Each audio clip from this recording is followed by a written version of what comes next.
Vamos a arrancar entonces con la unidad 6. Para eso voy a compartir la pantalla. Esto es. Bien.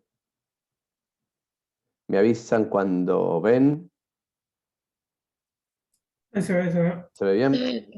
Listo. Bueno, entonces vamos a arrancar con la unidad 6, que fundamentalmente, bueno, ya van a ver que arrancamos con algo que hemos visto, ¿no? ¿Se acuerdan de Katz y Kahn? ¿Se acuerdan de los modelos para subsistemas que tenían? Cómo ellos planteaban que todos los sistemas, ¿sí?, tenían un grupo mínimo de subsistemas, que son estos 5 subsistemas de los que hablamos, ¿no? Interacción con el medio ambiente, producción, adaptación, mantenimiento y administración, ¿sí? Esto ya lo vimos cuando hablamos de teoría de sistemas al principio del cuatrimestre. No sé si tienen memoria para acordarse lo que vimos al principio del cuatrimestre, pero de esto estuvimos hablando alguna vez. Entonces, cómo todo sistema está compuesto al menos por estos 5 subsistemas, que son los que le permiten funcionar, ¿sí? ¿Por qué? Bueno, pues porque de alguna manera el sistema necesita interactuar con el medio ambiente, ¿sí?, recibir insumos o materias primas o un input cualquiera, ¿sí?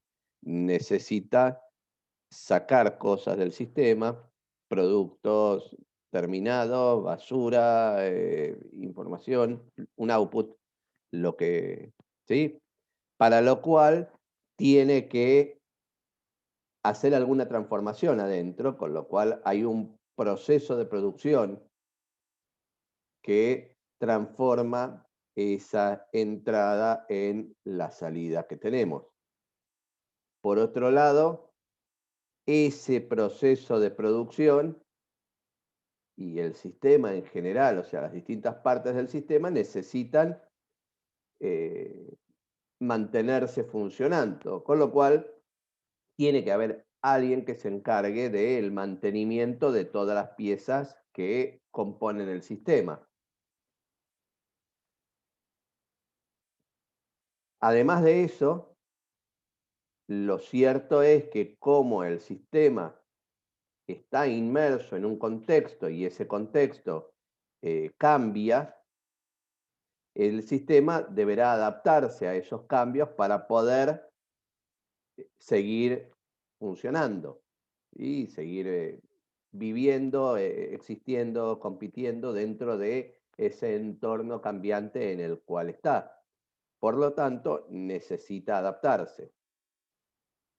Y por último, pero no menos importante, alguien tiene que lograr que todo esto funcione armoniosamente, con lo cual se necesita administrar todas las funciones dentro del sistema para que no haya conflictos, no haya desbalances, no haya eh, cosas que generen que el sistema también se dañe, ¿sí? Entonces, digamos que estos son los 5 subsistemas básicos que vamos a tener dentro de todo sistema que exista. Y este es el modelo que plantean Katz y Kahn. Entonces,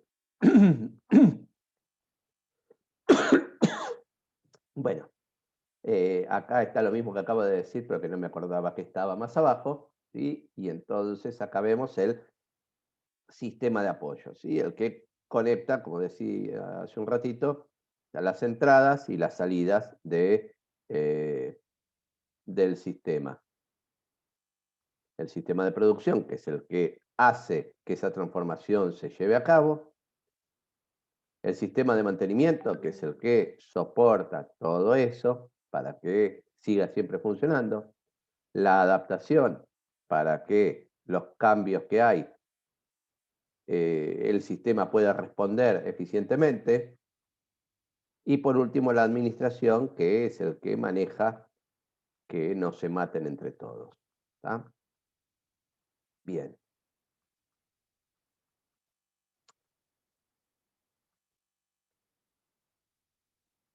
Otra visión, ¿sí?, que se hace sobre esto es la visión de Katz y ¿sí? Rosenfeld, que en realidad, bueno, eh,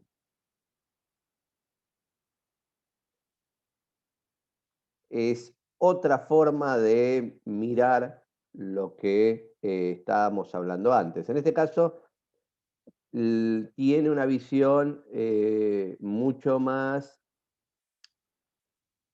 no sé si es amplia el término, o sea, es con otros ojos. O sea, el otro era más funcional, ¿sí? ¿Cuáles eran las funciones? Acá eh, tiene una visión un poquito más amplia en cuanto a que habla, por un lado, de lo que es los objetivos y valores, o sea, cuáles son las características de la organización, o sea, esta visión de Katz y Rosenfeld es para organizaciones, o sea, lo otro era más general para cualquier tipo de sistema. En este caso estamos hablando de subsistemas en las organizaciones. Y si se fijan, un poco lo que plantean es, por un lado, bueno, cuáles son los objetivos, los valores que tiene la organización. Entonces, ahí está su cultura, su filosofía, sus objetivos generales, los objetivos individuales, los del grupo, etcétera, ¿sí? Todo lo que hace a qué quiero hacer, a dónde quiero ir, cuáles son mis valores o cuál es mi cultura. Por otro lado, un subsistema técnico, o sea, donde lo que maneja es, bueno, qué conocimiento tengo, qué tecnologías uso, cuáles son el equipo que tengo, la infraestructura con la que trabajo.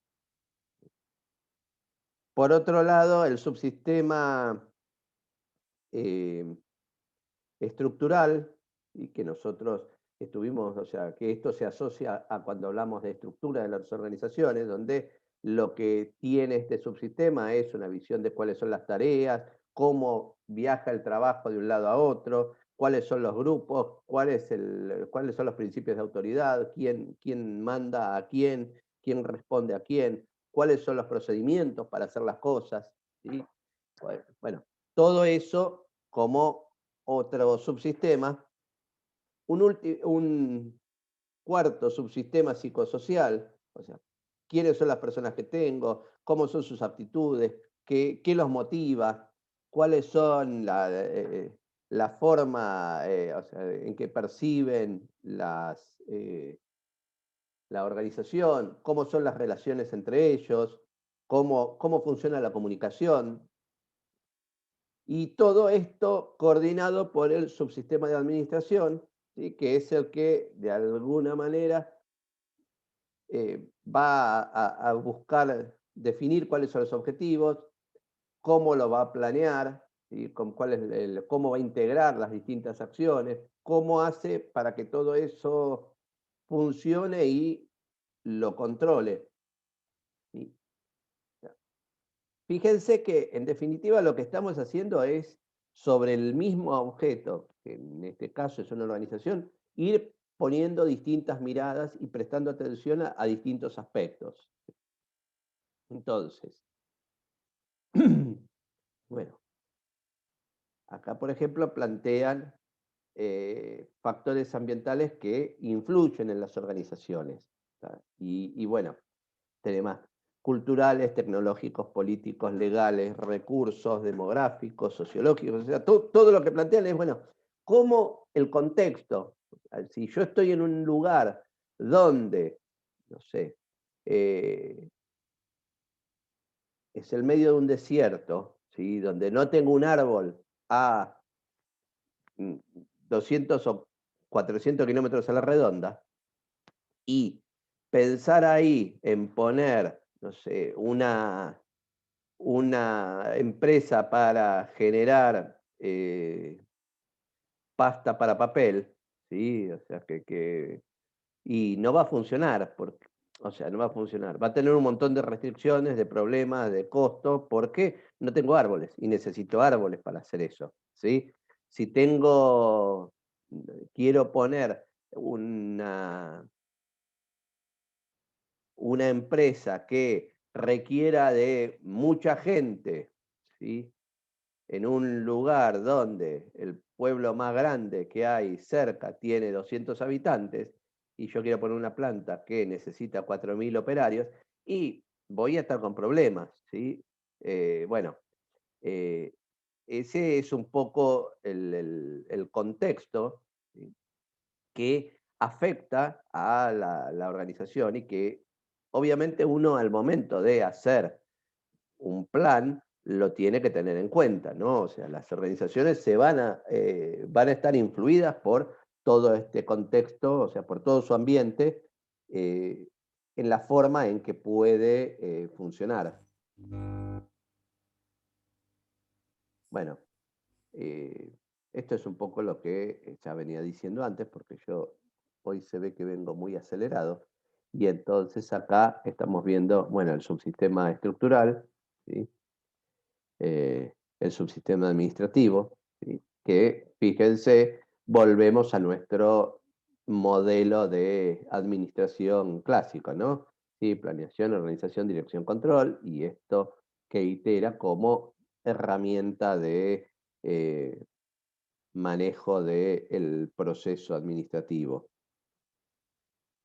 El sistema técnico, bueno, cuáles son las herramientas que tengo, las instalaciones, el conocimiento, eh, cómo hago con eso para poder aprovecharlo como una ventaja en mi organización. Bueno, y el sistema de metas y valores, que fue el primero con el que yo empecé a hablar. ¿Está? Bien. Entonces, vamos a empezar a hablar de algunas características en este caso, el subsistema de producción.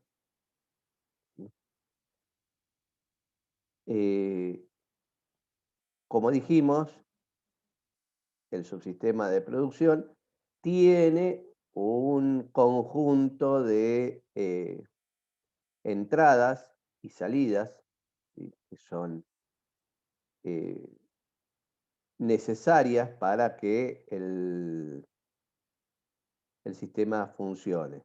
Entonces, por un lado, voy a necesitar la materia prima, pero además de la materia prima que necesite para el trabajo que vaya a hacer, para elaborar el producto que voy a elaborar, voy a necesitar gente que lo haga, información de cuánto tengo que hacer, cómo lo tengo que hacer, bueno, eh, capital para poder hacer todo eso, energía, equipamiento, ¿tá? Todo eso son entradas que se necesitan para mi proceso de producción.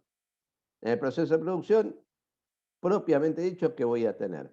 Voy a tener una tecnología, de algún modo voy a hacer algo, ¿sí? Entonces, alguna tecnología, ¿sí? Voy a tener que tener. Voy a tener que tener el conocimiento, ¿sí? O sea, saber cómo hacerlo, ¿sí? Porque si tengo la tecnología, tengo la materia prima, pero no sé cómo hacerlo, bueno, pues mal voy a poder producir lo que se espera. Eh, y a partir de eso, lo que voy a tener como salida van a ser bienes y servicios, otros subproductos, voy a tener desechos, voy a tener cosas que quizás sean eh, no deseadas, ¿sí? Que muchas veces justamente se trabaja en ver cómo mejorar o cómo reducir los desechos o el material no deseado que tiene como salida.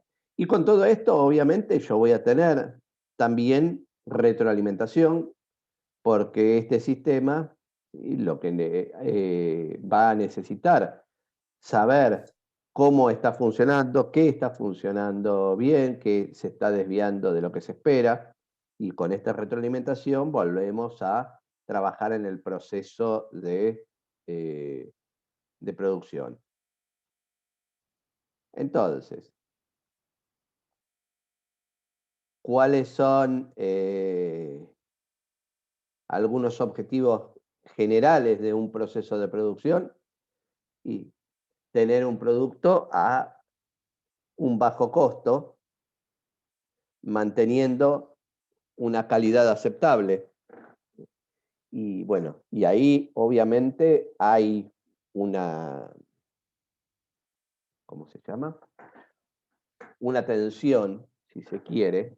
O sea, van a ver que en general hay tensiones entre todos estos objetivos. O sea, tensiones, hablo de que cuando aumento uno va en detrimento del otro. Cuando mejoro uno, sí, porque bueno, el costo no quiero aumentarlo, sino que lo quiero bajar.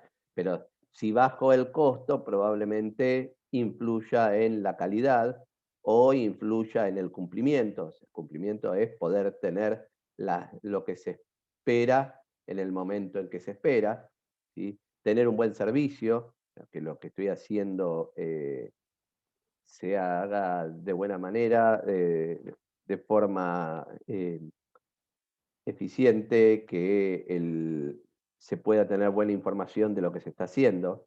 ¿Sí?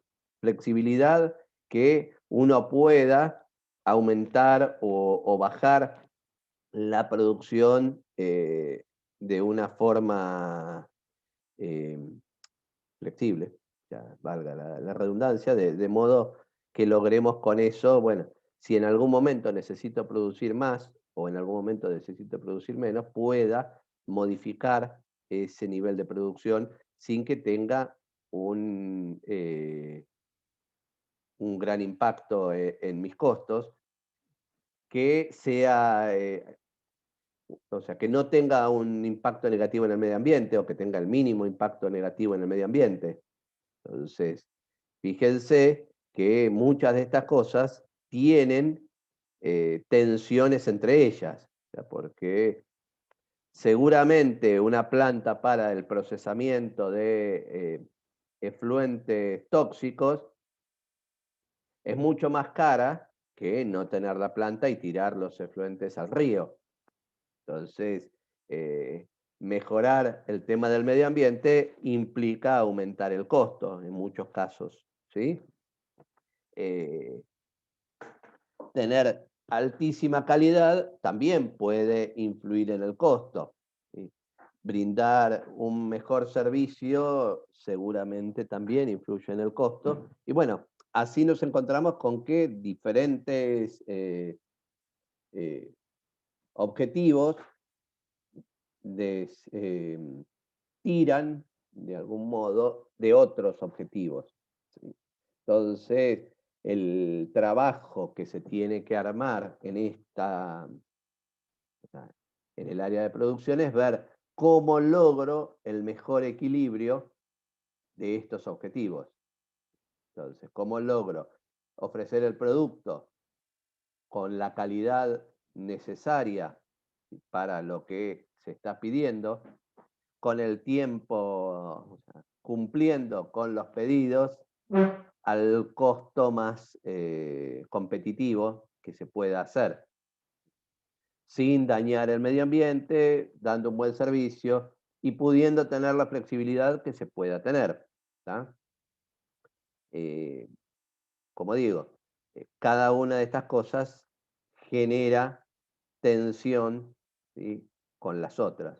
Y nuestro desafío es ver cómo lo hacemos. Bueno,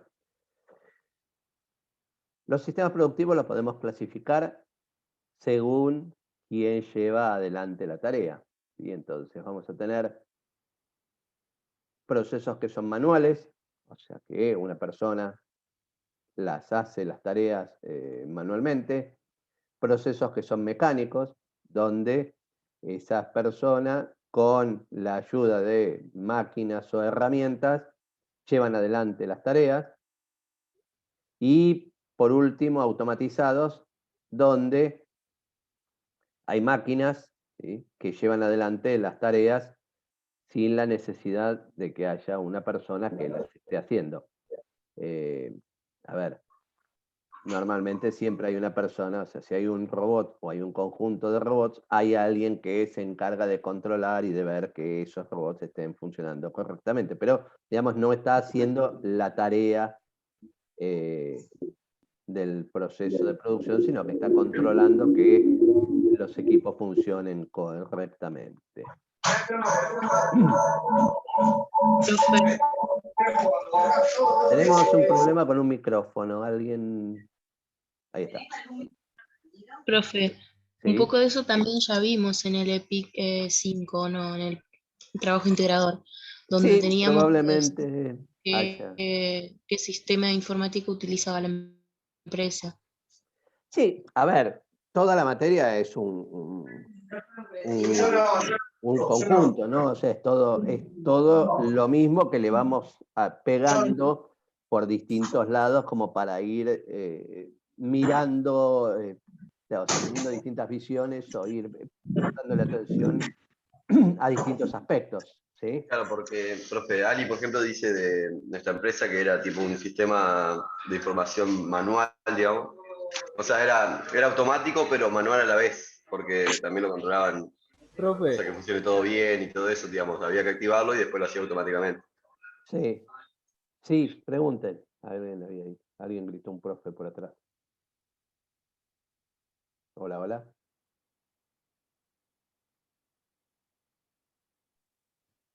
Sí, no, solo era eso, profe. No, pero alguien dijo profe y después se quedó callado. Ah, Listo. Bueno, cualquier cosa me interrumpen. Entonces, eh, otra clasificación es según el tipo de producción, ¿sí? Entonces, por ejemplo, una forma es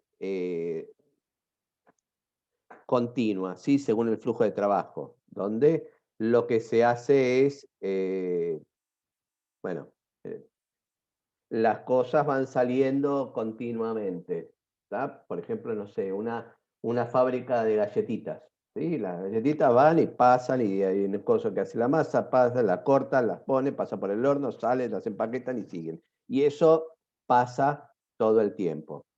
Una línea de montaje es, por ejemplo, cómo se arman los autos, ¿sí? ¿Se acuerdan? No sé si alguna vez vieron una línea de montaje, es algo que el producto va pasando de estación en estación y en cada etapa se le va agregando una parte hasta que termina el producto, ¿sí? O sea, hasta que el producto al final de la línea está completo, ¿sí? Dije un auto porque es, bueno, fue Ford el primero que armó este tipo de procesos, ¿no? Después, hoy en día, no sé, una fábrica de heladeras, una fábrica de lavarropas, una fábrica de autos, o sea, cualquier cosa que se va armando por partes y en cada estación es una línea de montaje, ¿sí? Entonces el producto va pasando de lado en lado y ahí se le van agregando partes hasta que se completa.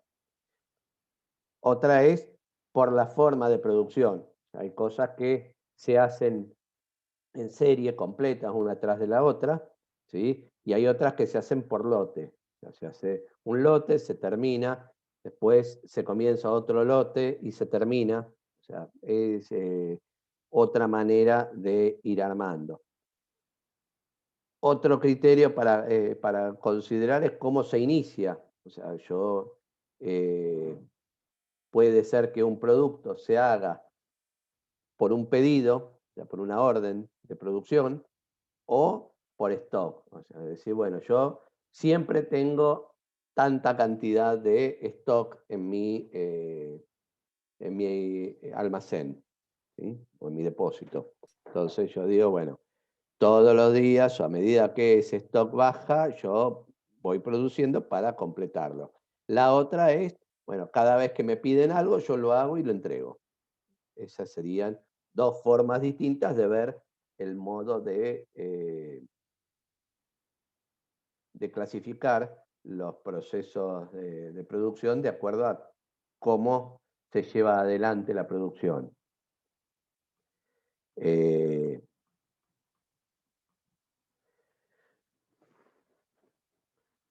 Otro tipo es, o sea, otra clasificación podría ser de acuerdo a cómo se llevan adelante, o sea, por el tipo de producción flexible. Esto obviamente no aplica a todos los tipos de sistemas productivos, pero son unos sistemas, o sea, son unos procesos que son bastante usuales, ¿sí? Uno es, bueno, como decía, el modelo por proyecto. Voy a empezar con este que me parece ser el más cercano a nosotros, ¿sí? Donde cada vez que se hace algo es un proyecto. Un proyecto es algo que se da en el tiempo, que es único, básicamente, y que tiene un inicio y un fin en el cual se lleva adelante. Entonces, no sé, por ejemplo, la construcción de una casa es un proyecto, ¿sí? Es algo que tiene un tiempo de producción, que se empieza en un momento, que se termina en otro, que tiene un costo, que tiene, es único porque es el que se va a hacer, o sea, porque en ese momento, en esas condiciones, en ese lugar, no hay otro, ¿sí? No quiere decir con eso que no pueda hacer 10 casas iguales. Bueno, pero van a estar en lugares distintos, las voy a hacer en épocas distintas, con gente distinta, ¿sí? Entonces, ese es lo que le da la unicidad al proyecto. Dije una casa, podrían ser otras cosas que no se hacen en serie, ¿sí? Que son justamente cosas que se hacen para una persona en particular o un pedido en particular, ¿sí? No sé, un barco es un proyecto, ¿sí? Pero un software es un proyecto, ¿sí? Entonces, esos son un tipo. El modular lo que hace es es otro modelo donde lo que se pone, el foco es que esté generado por múltiples componentes que sean flexibles en cuanto a su funcionalidad y que tengan de algún modo una estandarización para el ensamble. Entonces, por ejemplo, no sé,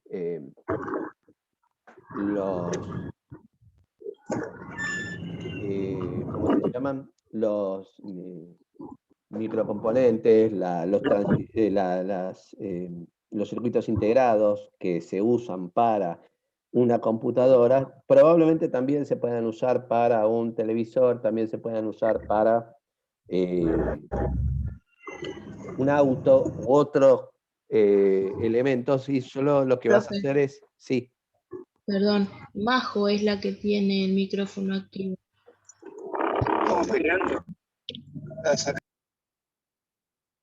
¿ya está? Bueno, aparentemente, bien.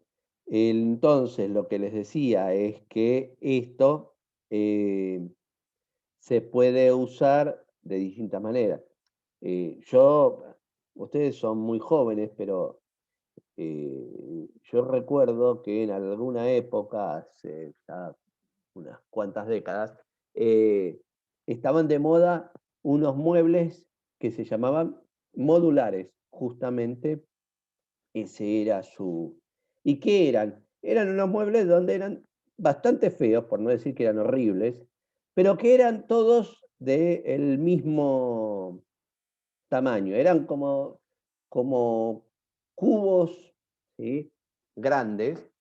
Entonces, donde vos tenías, por ejemplo, un cubo que tenía estantes, otro cubo que tenía cajones, otro cubo que tenía una puerta que uno podía poner adentro un barcito, o sea, con vidrio. Entonces, ¿qué hacías? En función de cómo querías armar tu mueble, agarrabas de esos cubos y los agrupabas, de manera que te quedaba un mueble. Yo los digo cubos, no eran cubos porque no eran, sus tres lados no eran, o sea, no eran iguales, pero era un, digamos, un polígono regular, ¿sí? Que encastraban unos con otros. Entonces vos decías, bueno, no, yo quiero tener todo biblioteca, o yo quiero tener abajo puertitas para guardar cosas y arriba quiero tener todo biblioteca. Entonces armabas así. O otro decía, no, yo quiero tener arriba un espacio para poner un televisor y al lado un barcito y al lado... Entonces, así iban armando eso. Bueno, eso también era algo modular, digamos que sería un ejemplo para esto, un ejemplo bastante simple, pero que bueno, funcionaba Y de esa manera. Sí. y en una empresa, ¿cómo sería modular? No, a ver, esto es en la producción, o sea, estamos hablando de lo que Ah, producen. O sea, esa empresa producía estos muebles, que serían un caso clásico de producto. O sea, lo que hace es decir, bueno, con baja cantidad de componentes puedo hacer múltiples productos. ¿Sí? ¿Por qué? De alguna ok, ahí manera, entendí. con 4 componentes o 6 componentes, ¿no? Es decir, con puertitas, con estantes, sin nada, bueno, yo con eso, dependiendo de cómo sea, puedo armar una biblioteca, o puedo armar un bar, puedo armar ¿cómo se llama? Una cómoda, puedo armar distintos muebles porque combino de distinta manera esos pocos componentes para armar múltiples productos, ¿sí? Esa es la idea.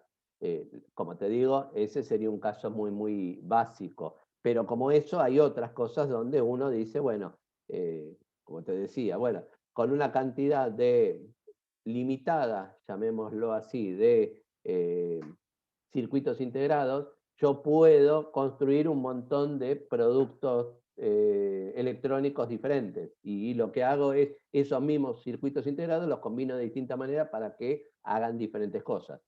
¿Sí? Esa es un poco la idea de esta producción modular.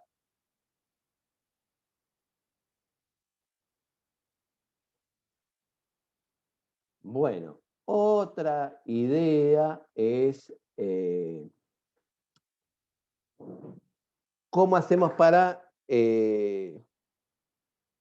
producir. ¿Sí? ¿Cuál es el tema? ¿Se acuerda que nosotros ahí cuando hace no sé cómo se llaman estas cosas? Porque antes eran filminas, antes eran diapositivas y ahora no sé cuál es el nombre, pero 3 páginas para atrás o 4 páginas para atrás hablábamos de que una forma de producción es en base al stock. ¿Cuál es el problema del stock? La ventaja del stock es que tengo ahí el producto y entonces me lo pedís y te lo doy y listo. Desventaja del stock es que ese producto ahí que yo tengo se puede poner viejo, entonces lo tengo que liquidar en algún momento para que no se ponga viejo y no perderlo. Se puede romper, se puede quemar, me ocupa espacio, me lo pueden robar.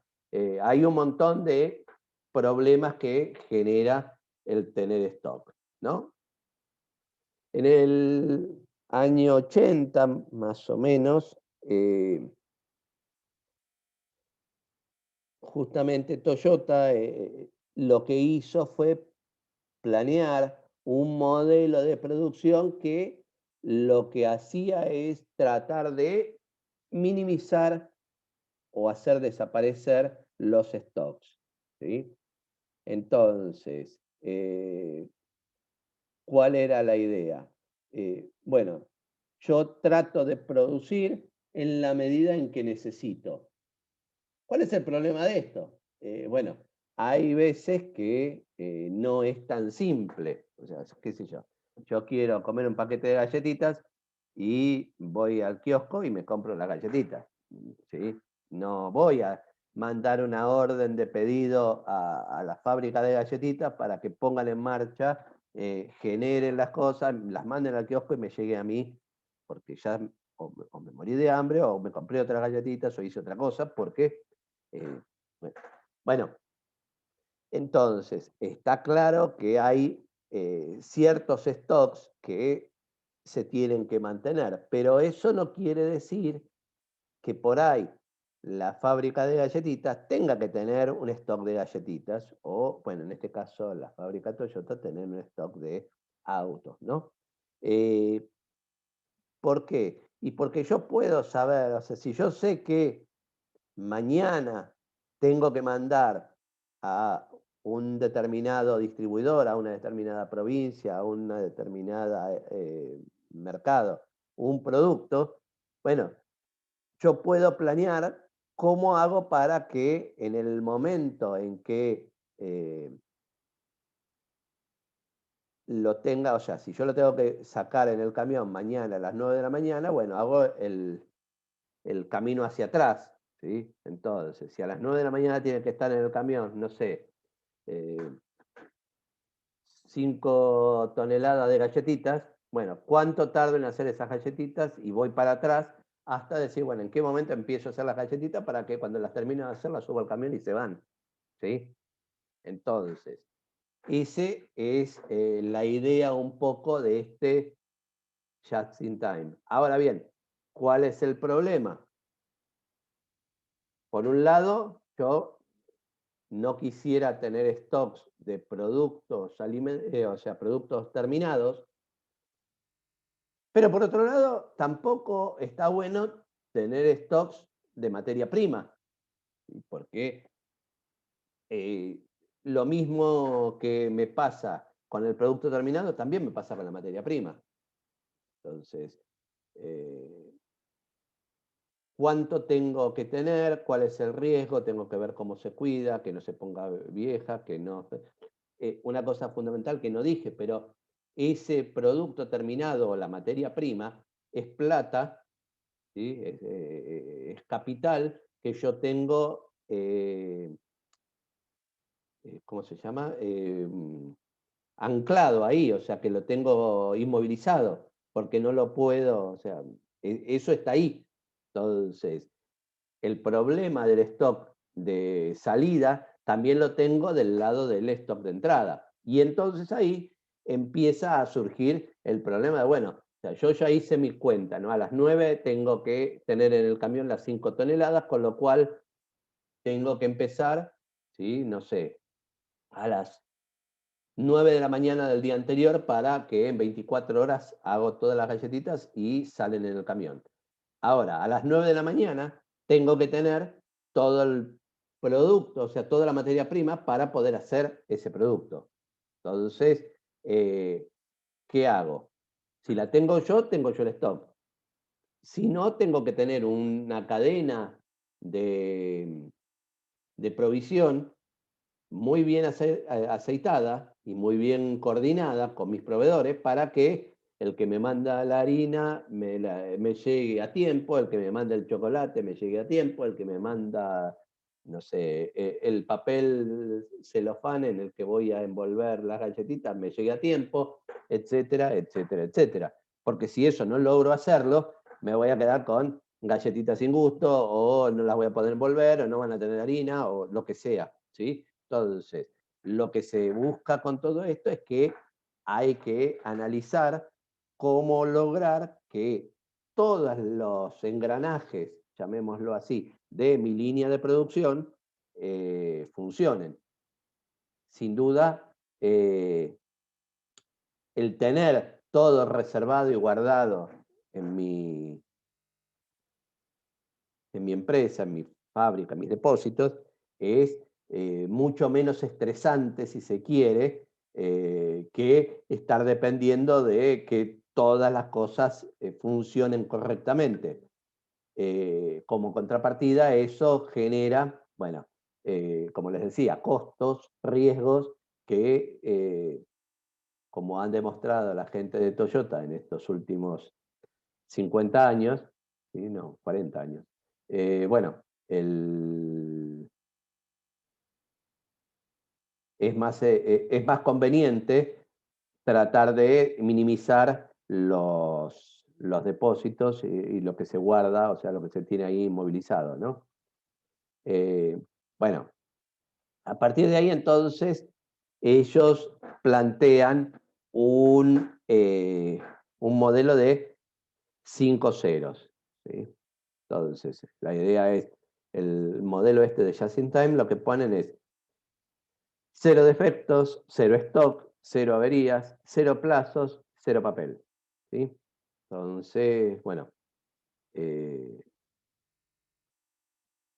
esa es un poco el objetivo, ¿sí?, que ponen. Entonces, eso genera un buen nivel de calidad, sos sumamente competitivo porque tus plazos son mínimos, o sea, o sea, vos ya tenés las cosas listas para el momento en que se necesitan, ¿sí?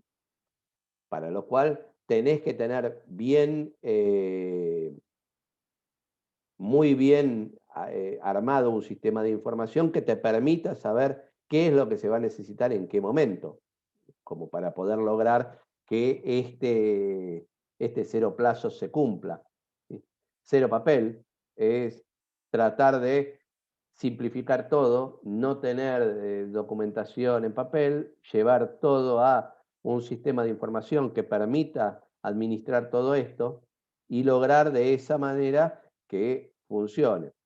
El 0 averías, bueno, necesitarás un programa de mantenimiento para lograr que todo esté funcionando en tiempo.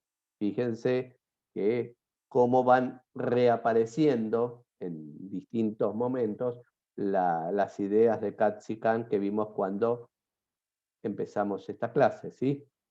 Y entonces, ¿cuáles son las ventajas? Bueno, hablamos.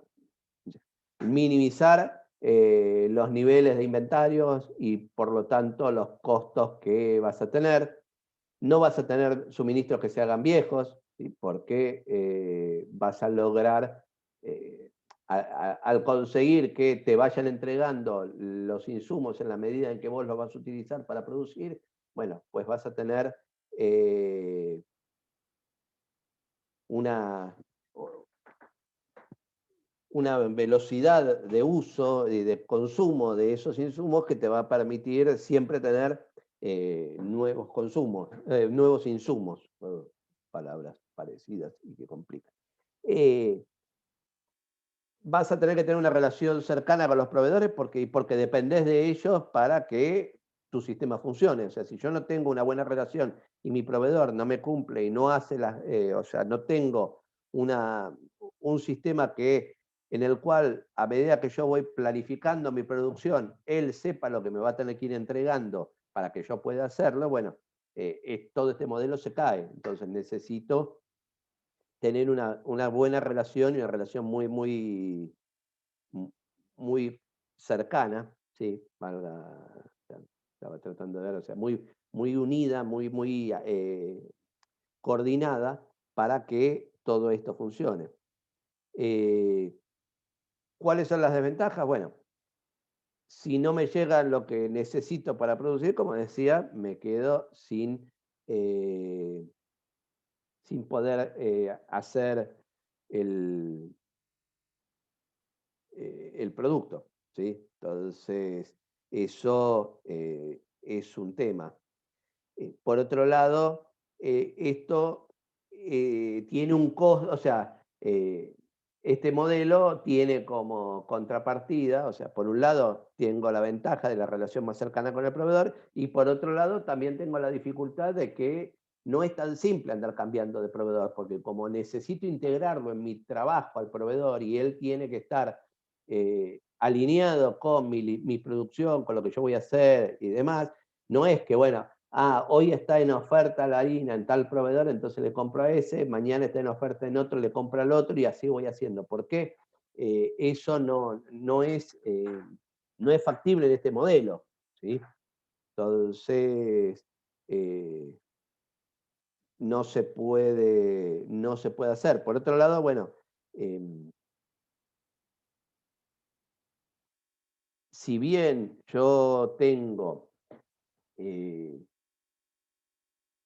un consumo grande por ahí de determinados insumos, lo cierto es que yo voy a tener un movimiento frecuente. No es lo mismo que te entrego, no sé, 100 toneladas de harina y bancate 6 meses vos con la harina, pero entonces yo ya te la fui entregando y hice un mes, que cuando me decís, no, mandame media tonelada todos los días, ¿sí? O mandame, no sé, hoy mandame media tonelada, mañana no me mandes nada, pasado mandame 1,5 toneladas y así te voy haciendo, porque eso obviamente el tema de los descuentos son como más difíciles para poder bajar los costos.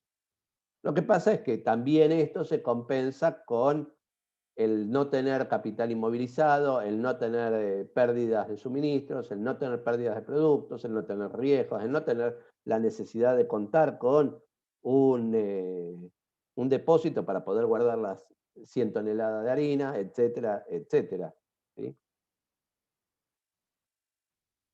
Entonces, bien. Por un lado, vamos a analizar ahora, ¿se acuerdan que este es el dibujito que vimos al principio? ¿Sí? ¿Cuáles son los diferentes elementos, ¿no?, que vamos a tener? Por un lado tenemos las entradas. Déjenme hacer avanzar. No, no está detallado. ¿Sí? Entonces,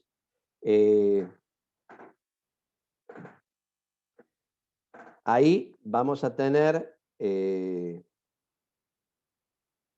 cuáles son los elementos que yo tengo dentro de mis entradas. Perdón, se me voló la cabeza. Entonces, ¿cuáles son las entradas? Por un lado tengo lo que es fijo, ¿sí? Entonces, a ver, hay cosas que hacen a lo que yo necesito como algo fijo dentro de mi organización, donde van a estar, no sé, o sea, si yo tengo una máquina, ¿sí?, un horno, bueno, ese es un factor que va a estar, bueno, en realidad ese sería elemental, voy a decir fijo. Vamos a lo más fáciles, después entramos en la discusión sobre fijos y elementales. Pero en un primer momento, o sea, ¿qué es lo que es fijo y lo que es variable? O sea, yo hay cosas que dependo o que puedo hacer por ejemplo, si yo tengo que hacer 100 galletitas o 100.000 galletitas, ¿sí?, de alguna manera el horno para hacer las galletitas lo tengo que tener en cuenta siempre, ¿sí? Con lo cual, eso es independiente del formato en el que yo tenga que hacer, o sea, de la cantidad que yo tenga que hacer. La También gente, podría ser la sí, electricidad.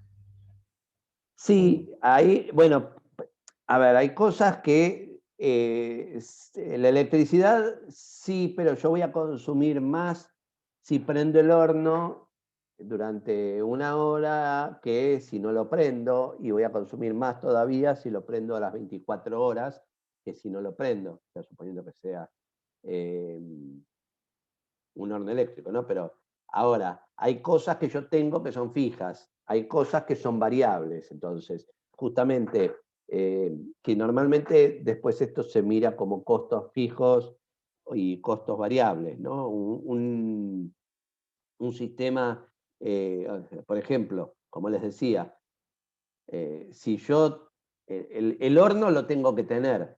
Si lo prendo 10 minutos, no lo prendo o lo tengo 24 horas funcionando, el horno lo tengo, ¿sí? Y lo tuve que comprar y lo tengo que tener ahí, ¿tá? Ese es fijo.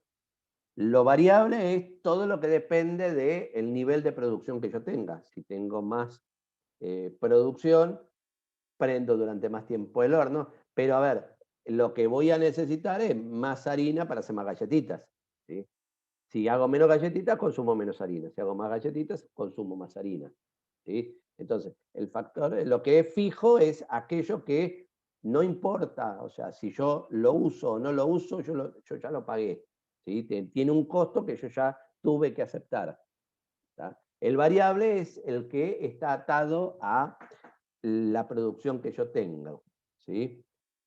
Entonces, el tema de esto es que, a ver, por ejemplo, el elemento, el edificio donde yo tengo la fábrica, lo tengo que tener, ¿sí? Lo tengo que alquilar, lo tengo que comprar, como sea, pero tengo que tener un lugar donde trabajar. Entonces, ¿cómo uno tiene que tener en cuenta que eso va a generar un costo? A ver si lo puedo. ¿Cuánto cuesta cada galletita? ¿Sí? Entonces, si yo quiero saber cuánto cuesta cada galletita, ¿cómo lo tengo que hacer? Yo agarro y digo, bueno, una galletita son, no sé, 10 gramos de harina, ¿sí? 2 gramos de azúcar, no sé, una gotita de esencia de vainilla, por ponerle así, son unas galletitas horribles, pero bueno, digamos que, y una cucharada de leche. Bien, ahora, ¿cómo hago para...? Eso no es el costo total, porque yo a eso le tengo que sumar. Bueno, ¿cuánto cuesta el horno? ¿Cuánto cuesta el alquiler del edificio? ¿Cuánto cuesta el sueldo de la persona que maneja el, ¿cómo se llama? El horno y la amasadora para que esa galletita salga? Entonces, esos costos fijos, justamente, yo los tengo que prorratear entre todas las galletitas que hago. Entonces, si yo hago una galletita en el mes, el costo de los sueldos, del horno, del edificio, de todo eso, se lo tendría que poner a esa galletita que hice. Si yo hago 1.000.000 de galletitas en un mes, entonces ese costo yo lo divido por el 1.000.000 de galletitas que tengo y a cada una le toca una millonésima parte de esos costos, ¿sí? Entonces, ese es un poco la idea de cómo, o sea, lo que es fijo y lo que es variable, ¿tá? No sé si aclaré o dejé la cosa mucho más complicada que antes. Sí, profe, se entendió. ¿Se entendió algo o lo perdí? O sea, hablé como un loro y los volví locos. Sí, No, o sea, profe, se cuando entendió. uno vende algo tiene que saber cuánto le costó para tener un promedio de cuánto va a vender, porque si uno no vende si no va a recuperar con la venta, no va a poder seguir produciendo. Bien, sí. lo que quiero es que quede claro la diferencia ahí entre lo que es fijo y lo que es variable, ¿sí? Entonces, el fijo lo tengo siempre. Si yo hago una galletita o si hago 1.000.000 o 100 millones. Entonces, eso yo lo tengo que prorratear por la cantidad de productos que estoy haciendo. Mientras que el variable es el que está atado a cada uno de los elementos que produzco. O sea, el azúcar o la harina son variables. Si yo hago una galletita, consumo 10 gramos, si hago 1.000.000 de galletitas, consumo 10 millones de gramos. ¿Sí? Y si así iría, o sea, se mantienen como una regla, por una regla de 3. ¿Sí? Mientras que el fijo es algo que sin importar el consumo que yo tenga, o la producción que yo tenga, en este caso, ese valor lo tengo como un costo fijo. A mí me pasaba en la barra. Yo tenía una barra en un boliche, ¿no? Y por ahí me variaba el precio, ponerle de Fernet y de la Coca, y se cobraba un poco más caro. Pero lo que iba a tener siempre fijo era el alquiler de la barra, ¿no? Sí.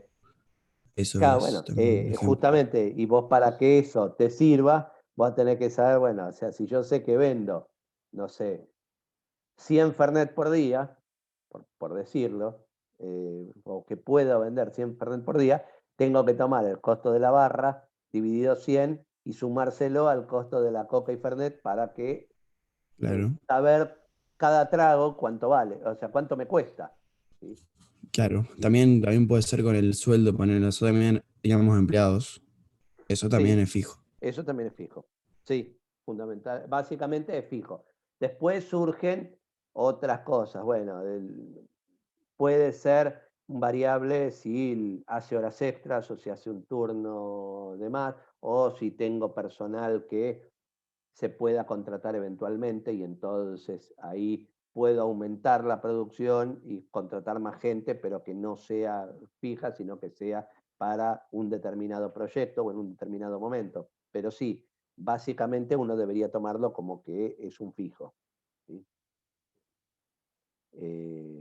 Bien, espero no haberlos mareado. Bueno, otra cosa para el sistema de producción, bueno, después es la parte de la producción propiamente dicha, donde lo que tenemos es una tecnología, ¿sí? Que es con lo que nosotros trabajamos. O sea, nuestra tecnología podrá ser más rudimentaria o menos rudimentaria, dependiendo de qué es lo que estamos produciendo, pero de alguna manera vamos a tener una tecnología, un modo de trabajar, un proceso, un conocimiento, ¿sí? Que puede ser propio, o sea, nosotros vamos experimentando y vamos trabajando y vamos construyendo, o puede ser de otro. O sea, yo puedo comprar tecnología, ¿sí?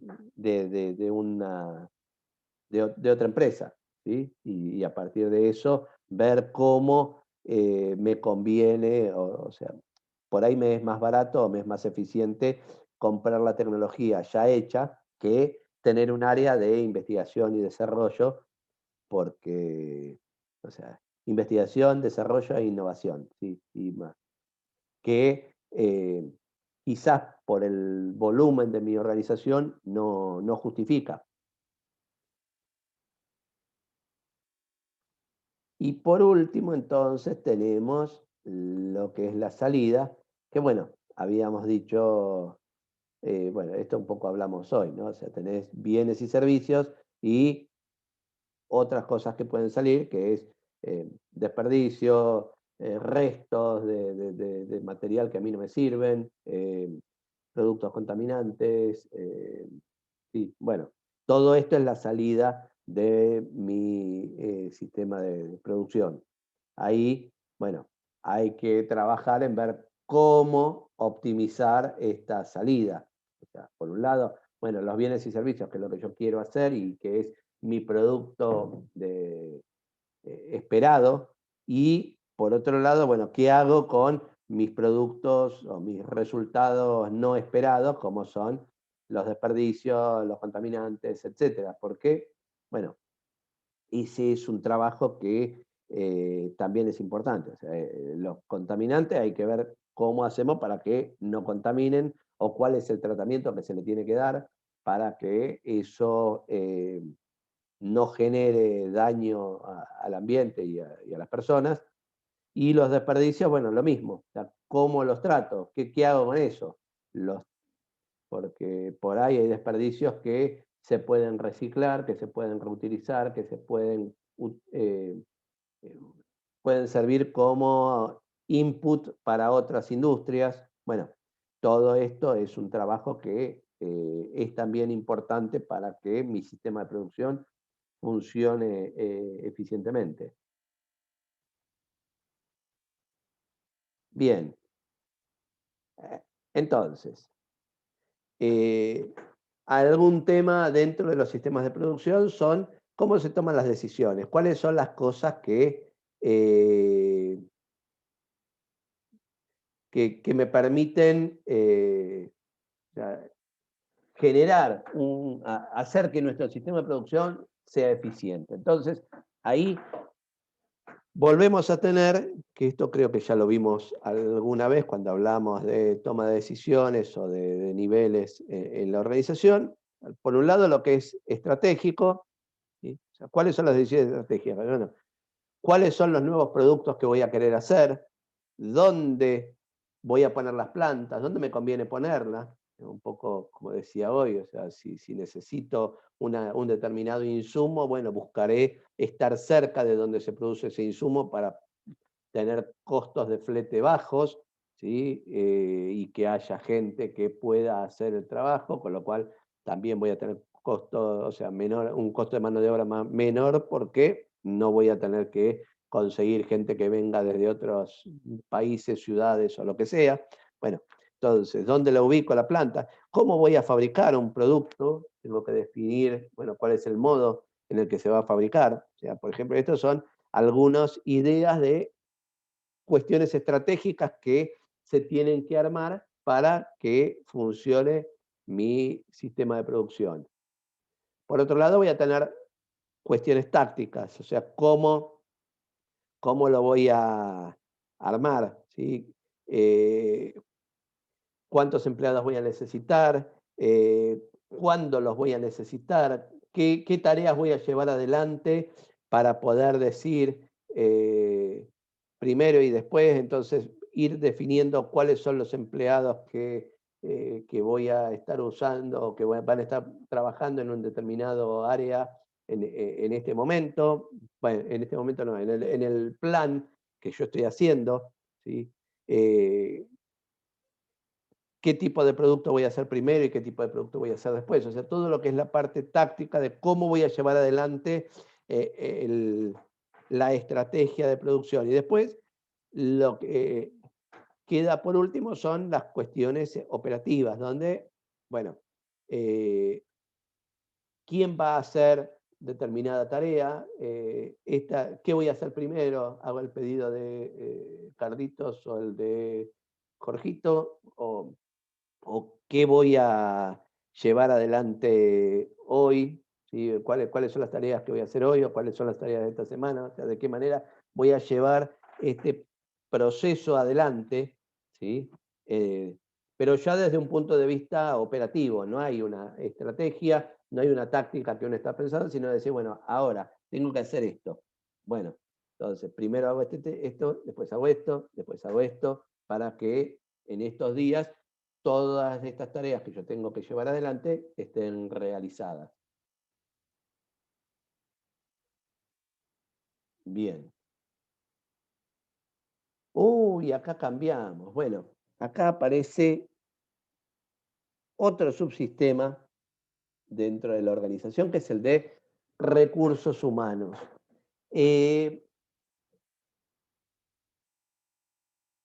Yo tengo siempre, o sea, el concepto o el término recurso humano es un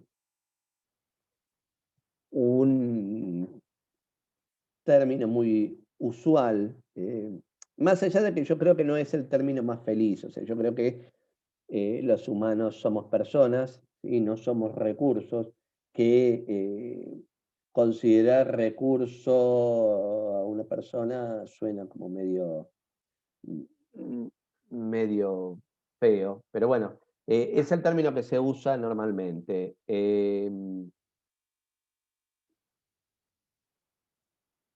Hubo, y vamos a ver en la unidad 7, un poco la historia de las escuelas y los distintos modelos de administración, pero hubo a principios del siglo XX una persona que se llamaba Elton Mayo, que fue,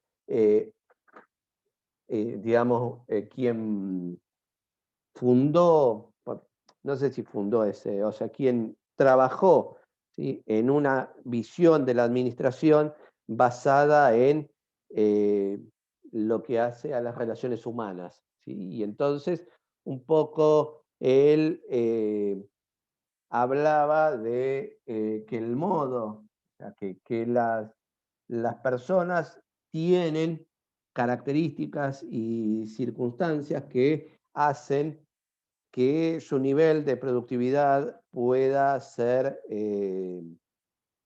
mayor o menor, no solo por la actividad que está haciendo, sino por las condiciones en las que están haciendo esa actividad, ¿sí? Entonces, las condiciones del entorno, las condiciones físicas en las que esa persona se encuentra, condiciones físicas no hablo de su estado físico, sino condiciones del entorno, o sea, si tiene buena luz, no tiene buena luz, si tiene ruido, no tiene ruido, si está cómodo o está incómodo, de eso, que afectan directamente el nivel de producción que esas personas tienen. Entonces, a partir de ahí surgen todo lo que hace a el área de recursos humanos. Hoy se usa también capital humano, que por ahí es un poquito mejor. Igual sigue siendo medio cosificado, ¿no?, a la persona. Pero bueno, eso da para otra charla en otro momento. Entonces, este área o este subsistema de recursos humanos lo que hace es justamente trabajar en cómo lograr que las personas dentro de la organización puedan llevar adelante sus actividades de la mejor manera posible. Entonces, para eso,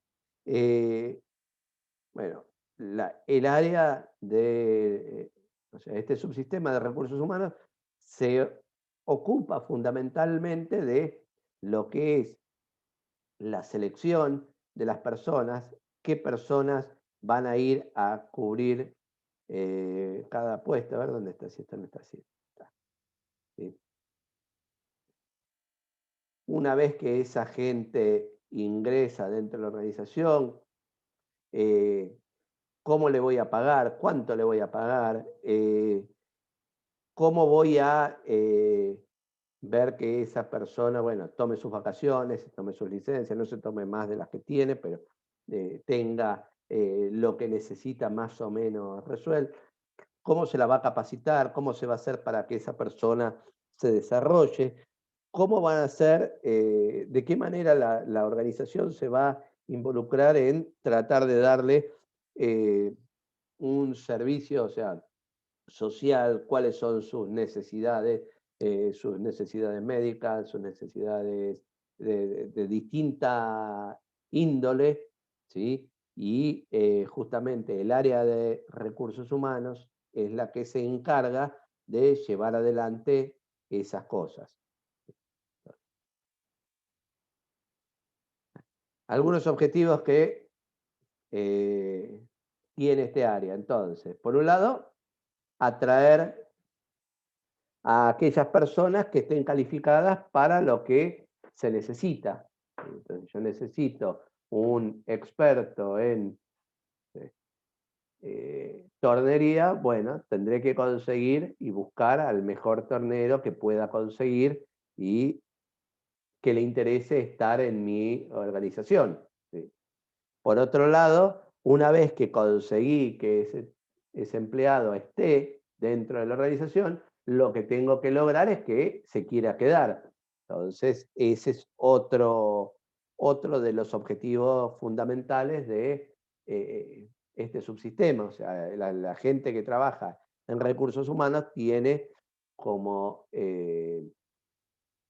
estos objetivos como cosa fundamental. Entonces, tener los mejores empleados que se puedan tener, los más calificados para lo que se necesitan, que esos empleados se quieran quedar dentro de la organización, que además de quedarse, que estén motivados, que quieran trabajar, que se sientan cómodos, que les guste lo que están haciendo, que esa misma gente justamente pueda tener un crecimiento dentro de la organización, que es lo que los atrae o los motiva para que efectivamente esa gente siga dentro de la organización, lograr que, dado este crecimiento y esta motivación y el tener un mayor desarrollo, logren una mejor productividad.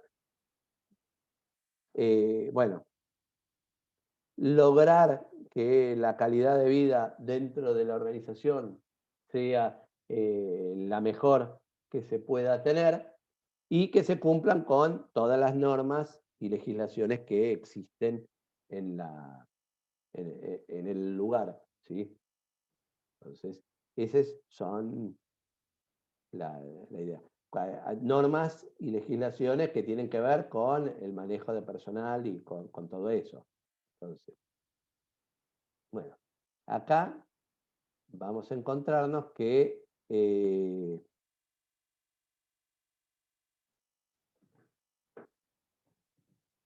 ¿cuáles son las ideas de motivación, de retención? O sea, todo eso que estábamos haciendo. Bueno, nos encontramos acá con una situación que es ¿cómo llevo adelante eso? ¿Sí?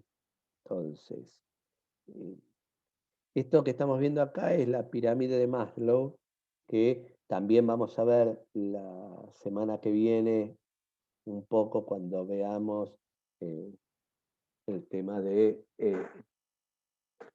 escuelas de administración. Y ahí nos encontramos con que Maslow propone esta pirámide donde están distintos tipos de necesidades que tiene la gente, ¿no? O sea, la persona tiene, arrancando desde más abajo hacia arriba, distintos niveles de necesidades y que son todas necesarias, ¿sí? Obviamente, las necesidades físicas son las primeras que una persona va a tener. O sea, digamos que fundamentalmente una persona necesita comer y necesita tomar, necesita dormir. ¿Sí? Eso es algo sumamente elemental, pero bueno, esas son las primeras necesidades que una persona tiene. Cuando logra satisfacer eso, ¿sí? Que no quiere decir completamente satisfecha, sino mínimamente satisfecha, comienza a ver las necesidades de niveles superiores, ¿sí? Entonces, una vez que yo ya sé que tengo comida, o sea, que como, tomo y duermo, bueno, a partir de ahí empiezan a ver las necesidades de seguridad, o sea, necesito un lugar donde me pueda proteger contra el peligro, donde pueda tener entonces una casa, donde empiece a tener un espacio que me permita estar protegido, ¿sí? A partir de eso empiezan, esto, a ver, piénsenlo como o sea, como un estudio ¿sí? sobre el tema, donde uno lo va viendo en etapas, pero que hoy, si uno se para, está claro que o sea, que hay una gran cantidad de estas cosas que están mezcladas y que están hechas porque hay un montón de tiempo pasado hasta llegar a donde estamos nosotros, ¿sí? O sea, imagínense, no sé, el primer hombre, bueno, no, el primer ser humano, lo que necesitó fue, bueno, sí, primero comer, después dormir, después, no sé, una caverna o algún lugar donde pueda estar más o menos refugiado para que no se lo coman los osos. Bueno, después, entonces, juntarse con otros hombres, y ahí saltamos a las necesidades sociales, donde entre todos puedan tener un grupo, ¿sí?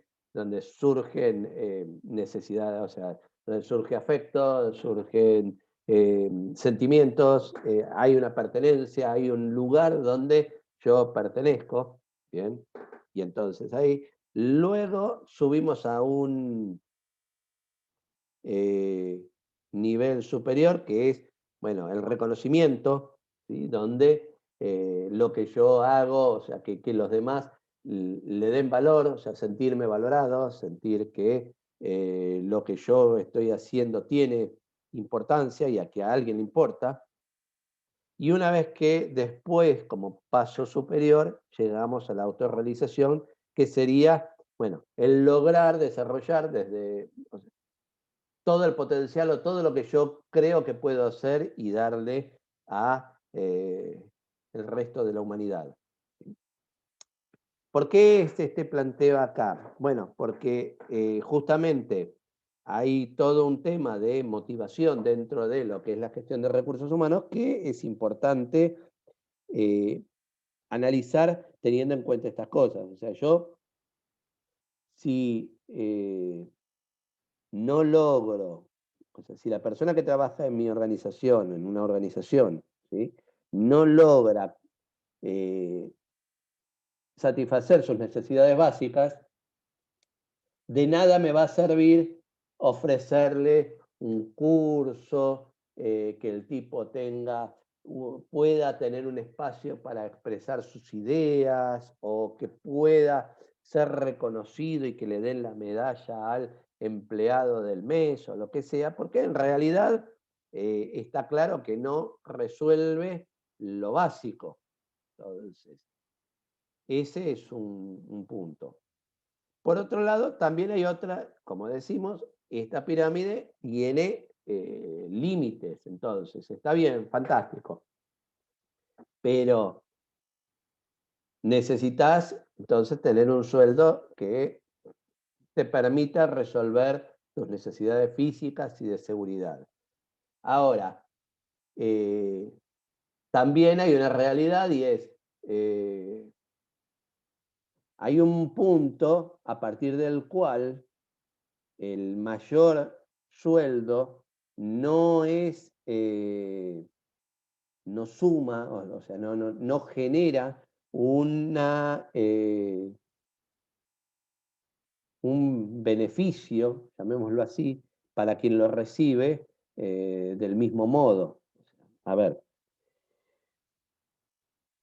si yo le digo a alguien, no sé, que le voy a pagar X pesos por trabajar, no sé, por ejemplo, les digo, bueno, si trabajan 4 horas, les voy a pagar 10.000 pesos. ¿Sí? Trabajan 4 horas por día, les voy a pagar 10.000 pesos. Sí, soy un explotador, los tengo ahí. Bueno, no importa. Entonces, ese es un caso. Yo a esa persona le voy a decir, si a esa persona yo le digo, no, mira, vení, trabajá 8 horas y te voy a pagar 40, obviamente esa persona va a decir, fantástico. ¿Sí? Si yo le digo, vení 10 horas y te voy a pagar 100, va a estar, probablemente diga que sí, más allá de que son por ahí bastantes más horas. Pero suponiendo que, no sé, o por ahí no 100, pongamos 200. ¿sí? Ahora, ¿qué pasa? A medida que esto va creciendo, una vez que yo ya resolví con el ingreso que tengo las necesidades físicas, las necesidades de seguridad, incluso las necesidades de seguridad pensando en el ahorro o en tener cierto, justamente, si seguir dedicándole tiempo a eso empieza a limitarme o a impedirme, no sé, las necesidades sociales, o sea, sí, yo puedo, o sea, gano más, pero ese más que gano me impide poder disfrutar de eso que gano. O sea, tengo plata, pero no puedo irme de vacaciones porque no tengo tiempo. No tengo tiempo para ver a mis amigos, no tengo tiempo para hacer... Bueno, justamente ahí es el punto donde uno dice, hay otro tipo de recompensas, de motivaciones que permiten que la persona pueda... o sea, que le interese seguir trabajando. Entonces, si yo, en lugar de darte un plus mayor, lo que te doy es por ahí, bueno, te podés tomar 2 días más de vacaciones o podés los viernes irte al mediodía y trabajar desde tu casa. Bueno, ahora todos trabajamos desde casa, pero o no tenés que trabajar y entonces los viernes te vas más temprano y te podés ir, no sé, al club a jugar al golf o a hacer lo que tengas ganas. Bueno, ahí justamente el trabajo de la motivación tiene que jugar con estos factores. Te doy capacitación, te doy la posibilidad de hacer algo que te gusta, te doy un espacio donde vos puedas expresar tus ideas. Bueno, ese tipo de cosas son las que el área de recursos humanos debe manejar para poder motivar a la gente. Bien. Otro subsistema dentro de la organización es el subsistema de compras, ¿sí? Que lo que tiene que hacer es lograr que la organización tenga todos los insumos, todo lo que se necesita eh, para poder funcionar. Entonces, ¿qué es lo que tiene que hacer? Bueno, comprar, básicamente, ¿sí? O sea, pedir a un proveedor que le entregue determinados productos, para lo cual va a tener que elegir cuáles son los proveedores o cuál es el proveedor que me va a traer ese producto, recibir los materiales, eh, gestionarlos, o sea, bueno, eso que recibo, dónde lo voy a almacenar, cómo lo voy a hacer, cómo registro esa compra. Bueno, estos son temas administrativos, ¿sí? Cómo recibo, o sea, ver que lo que me facturan, lo que me quieren cobrar coincide con lo que habíamos acordado cuando decidimos hacer la solicitud de compra, ¿sí? Y que eso que solicitamos sea lo que recibimos cuando vinieron los productos. Ahora bien,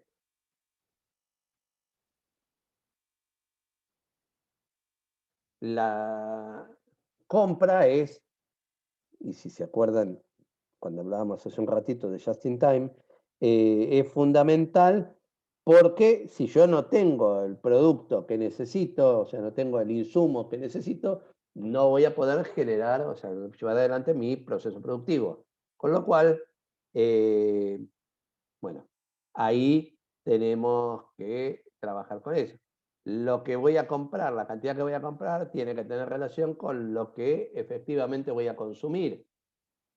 Y ahí también, bueno, tengo que tener en cuenta, a veces no es como les decía antes, por ahí si yo compro 100 toneladas de harina y seguramente va a ser mucho más barato que si compro 1 tonelada de harina durante 100 días.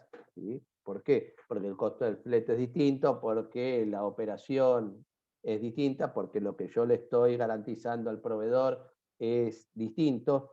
Pero por otro lado, bueno, eso tiene, como veíamos antes, sus contrapartes en el manejo del stock, en el costo de ese stock, en el riesgo de mantener ese stock.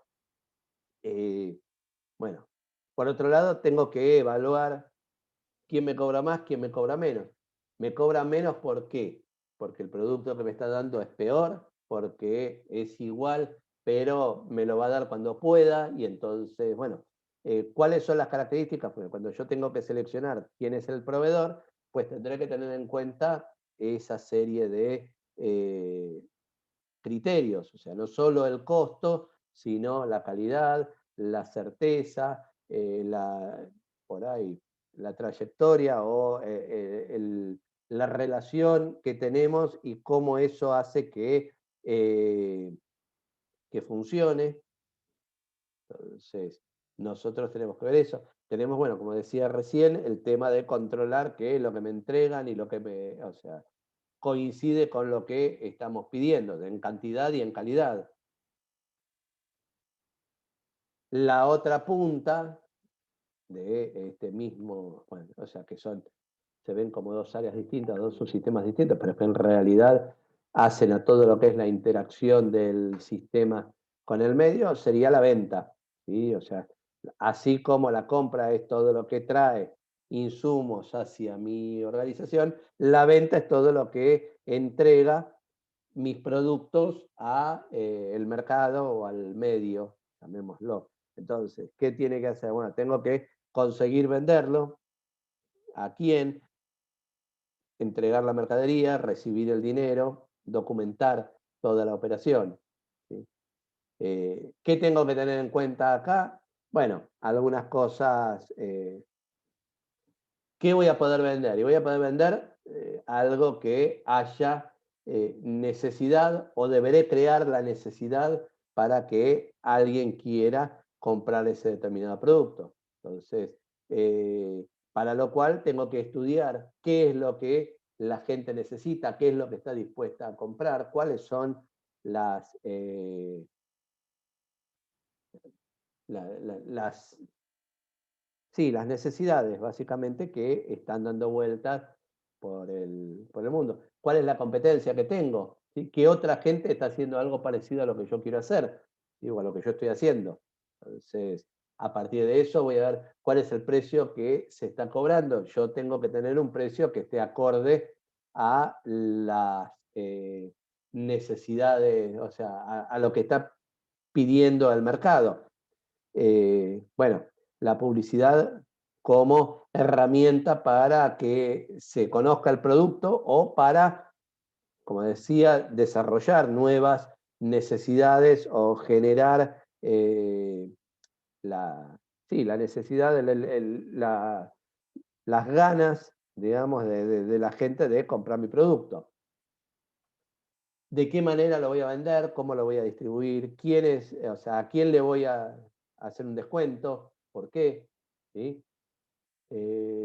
O te voy a dar un producto extra. ¿Cuáles son las reglas? Porque todo eso lo tengo que tener claro para poder efectivamente después llevarlo adelante. Y entonces, a ver, algunas cosas que ahí aparecían y que nosotros tenemos que tener en cuenta. O sea, para que todo esto funcione, tiene que haber algún tipo de comprobante, de documentación que permita saber qué es lo que está pasando. O sea, cuando yo compro algo, le tengo que hacer una nota de pedido o pedirle al proveedor que me entregue un determinado producto. Cuando el proveedor me trae el producto, yo tengo que ver que efectivamente me lo haya dado y tiene que quedar registrado qué es lo que me entregó, cuándo me lo entregó, ¿sí? Cuando el proveedor me quiera cobrar, yo voy a tener que recibir un documento, o sea, una factura que me va a hacer el proveedor para poder ver qué es lo que le estoy pagando o qué es lo que me está vendiendo. Y de la misma manera, cuando yo vendo, tengo que emitir una factura para que se vea qué es lo que estoy vendiendo. Y por otro lado, cuando yo le pague, me va a entregar un recibo diciendo recibí la plata que cancela esta factura, ¿sí? Del mismo modo que cuando yo cobre, voy a hacer lo mismo, ¿sí? Entonces, a ver si hay algo más acá. No dice esto.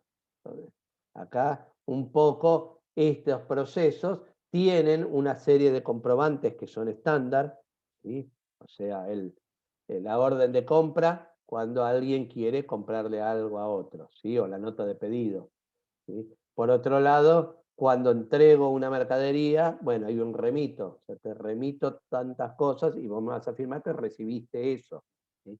Cuando yo te facturo, bueno, emito una factura, ¿sí? Cuando yo cobro, emito un recibo. Bueno, estos son comprobantes respaldatorios que son estándar dentro del modo de trabajar entre las organizaciones, ¿no? Bueno, entre las organizaciones, incluso las personas, cuando vos vas a comprar algo, te dan una factura normalmente, ¿sí? El subsistema de dirección, otro subsistema que lo que tiene que hacer es que todos los demás subsistemas de la organización funcionen coordinadamente, ¿sí? De manera que la organización pueda trabajar como corresponde. Entonces, ¿qué es lo que tiene que hacer? Bueno, definir cuáles son los objetivos de la empresa, ¿sí? Para que todos sepamos qué es lo que se quiere hacer, cómo se quiere hacer, a dónde se quiere ir. Planificar la forma en que se van a llevar adelante esos objetivos. Entonces, cuáles van a ser las tareas o cuáles van a ser los subobjetivos que vamos a tener, cuáles son las metas con las que vamos a trabajar. Con eso tendrá que organizar cuáles son los recursos para que funcione y lograr motivar a todos para que eso se lleve adelante y controlar que lo que estamos haciendo funcione, o sea, se haga como se esperaba. Si se fijan, volvemos a nuestros modelos de administración que vimos hace ya casi 3 meses. Bien, entonces, el control, ¿qué es? Es las actividades que me permiten ver que si se llevó adelante lo que se pretendía llevar adelante. O sea, si la diferencia entre lo que se planificó, lo que se esperaba y lo que efectivamente se hizo es nula o es pequeña o es grande. Si la diferencia es grande, bueno, pues tenemos un problema y habrá que replantear qué es lo que está pasando para que, por qué no se cumplen los objetivos que teníamos. Si la diferencia es 0 o es pequeña, bueno, tendremos que ir revisando o ajustando, pero estamos bien. Acá, bueno, está la definición de Stoner, que dice, el control administrativo es el proceso que permite garantizar que las actividades reales se ajusten a las actividades proyectadas. O sea, lo que pensé y lo que hice efectivamente están alineados, ¿sí? Se ajustan. La otra definición acá dice que consiste en verificar si todo se realiza conforme al programa adoptado, a las órdenes impartidas y a los principios administrativos. Tiene la finalidad de señalar las faltas y los errores a fin de que se pueda repararlos y evitar su repetición, ¿sí? Entonces, en definitiva, la idea del control es que tengamos, o sea, que estemos haciendo lo que queríamos hacer, o sea, lo que dijimos que íbamos a hacer. Y si eso no pasa, bueno, encontrar qué es lo que está fallando para poder corregirlo y lograr que efectivamente eso funcione. ¿Cuál es el proceso de control? Bueno, es un proceso conceptualmente simple. O sea, lo que tengo que hacer es ver qué es lo que está pasando, o sea, medir el desempeño real, lo que realmente pasó. La segunda etapa es comparar eso con lo que habíamos definido. Entonces, si yo dije, voy a producir 100.000 galletitas por semana y en la semana produje 80.000, bueno, tengo una diferencia de 20.000.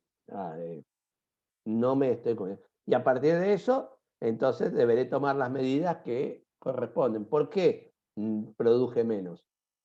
Y porque hubo gente que en realidad, bueno, hubo un día feriado. Bueno, está bien, si yo tengo planeado 100.000 por semana y mi producción normal entonces son 20.000 por día y un día no trabajé, bueno, sí, entonces en vez de 100.000 tuve 80.000. ¿Eso está bien? Bueno, no sé, por ahí yo tenía que mantener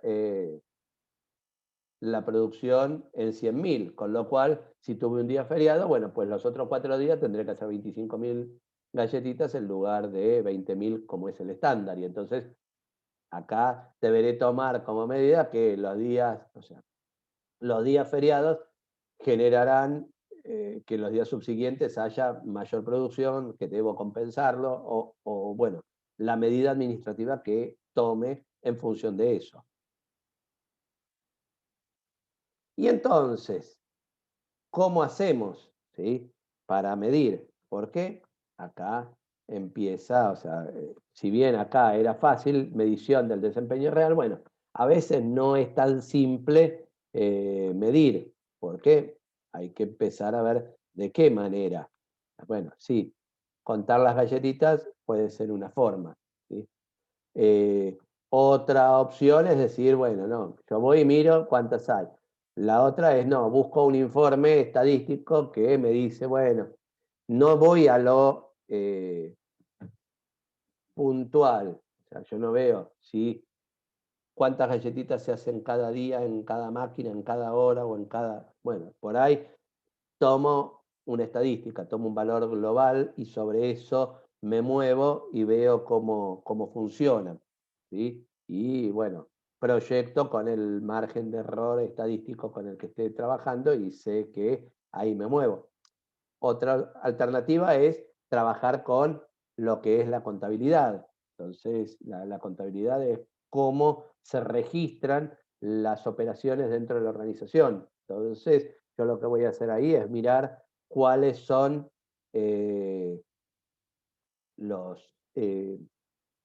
las entradas o salidas de dinero, ¿sí? Que van de un lado a otro dentro de mi organización y eso me va a mostrar una forma de ver. Obviamente que si yo lo que quiero es contar cuántas galletitas hice, la contabilidad no me va a servir en principio, porque la contabilidad lo que va a hacer es hablarme de movimientos de plata. Por otro lado, o sea, no es lo único que yo quiero medir, la cantidad de galletitas. Por ahí me interesa cómo se mueve el dinero dentro de la organización, en qué áreas estoy gastando más o en qué áreas estoy gastando menos. Otro método de trabajo es la auditoría, ¿sí? Donde lo que se hace es ver que efectivamente, o sea, yo mido por lo que voy o sea, un auditor es alguien que va y revisa que efectivamente las cosas que se están haciendo, ¿sí? No es el informe que manda el área, sino alguien que va y revisa lo que se hace el área. Los presupuestos, o sea, yo tengo un presupuesto, yo al principio, cuando voy a hacer algo, defino, bueno, cuánto voy a gastar en esto, cuánto voy a gastar en aquello, cuánto voy a gastar en lo otro, y ese presupuesto de alguna manera también es una herramienta que me permite ver dónde estoy parado y con qué estoy trabajando. Los modelos de Gantt, que son para ir viendo cómo se llevan adelante los tiempos, o sea, cómo voy avanzando en las etapas de mi proyecto. ¿Sí? Entonces, lo que yo estoy haciendo, el modelo de Gantt me permite ir viendo si se van cumpliendo las distintas etapas, en qué nivel y cómo estoy. Estudio de tiempos, métodos, movimientos, bueno, esto por ahí la semana que viene vamos a ver un poco cuando veamos las escuelas de Taylor, ¿sí? Que, bueno, él puso foco en justamente cómo se hacían las cosas, cuáles eran los tiempos que se tomaban, cuáles eran los mejores movimientos, cómo lograr ganar optimización en todo eso. Luego de esto, entonces, vendría a cómo comparo. Y básicamente eso es la variación entre lo que se esperaba y lo que se logró. Ahí empiezan a surgir algunas variables, algunos criterios que son cuáles son las tolerancias aceptables. O sea, el concepto de tolerancia es un concepto que se tiene que tener en cuenta. O sea, fíjense que yo, o sea, por ejemplo, yo había planificado hacer 1.000.000 de unidades. ¿Sí? Y sigo con las unidades porque por ahí es lo más fácil. Bueno, hice 999.999. ¿Es un parámetro aceptable? Bueno, yo creo, en principio, uno diría sí, porque más o menos, o sea, el error es muy pequeño, ¿sí? El desvío es muy pequeño. Si yo me comprometí a mandar 1.000.000 y no tengo 1.000.000, bueno, entonces sí es grave, porque no estoy cumpliendo con lo que me comprometí. Pero todo esto son cuestiones que se definen al momento de evaluar cómo se va a hacer este sistema de control, cuáles son los rangos. Por ahí hay cosas en las cuales no tengo, o sea, mi margen es 0, mientras que en otros tengo márgenes más, o sea, tengo un porcentaje de variabilidad aceptable. Entonces, en base a eso, yo lo que defino es, bueno, si la diferencia está por debajo, o sea, si está dentro de lo aceptable, no hago nada. ¿Sí? Entonces, si lo que me di está dentro de lo que se esperaba, ¿sí? o dentro de un parámetro aceptable, no tengo nada que hacer. Ahora, si no es aceptable, bueno, tendré que ver cuáles son las medidas administrativas que tengo que tomar para que eso se corrija y no vuelva a pasar. Y entonces, ¿cuáles son las medidas? Bueno, por ahí, una medida correctiva inmediata es decir, bueno, no sé, me faltó una para llegar al 1.000.000, bueno, hace una más ahora, punto. Y resuelvo el problema inmediato. Después, las básicas, es decir, bueno, ¿cómo hago para de fondo lograr que esto no vuelva a pasar? ¿Qué es lo que tengo que cambiar? ¿Dónde estuvo el error? ¿Por qué faltó una cuando se había dicho que tenían que ser 1.000.000? Bueno, ahí habrá que evaluar qué es lo que pasó. Hay uno que se comió una galletita mientras pasaba, bueno, hay que explicarle que no, que eso no se puede hacer, que vaya y saque galletitas de, no sé, del bar o del kiosco. ¿Sí? Por otro lado, también revisar, bueno, a ver, yo estoy tratando de hacer algo que no se puede, bueno, entonces si mi máquina da para producir 900.000 galletitas por semana y yo quiero hacer 1.000.000 y por ahí mi problema está en que estoy pidiéndole algo que no se puede hacer o que tengo que cambiar, tendré que poner otra máquina o mejorar la máquina que tengo o hacer alguna cosa para que efectivamente esto se pueda lograr como se pretendía.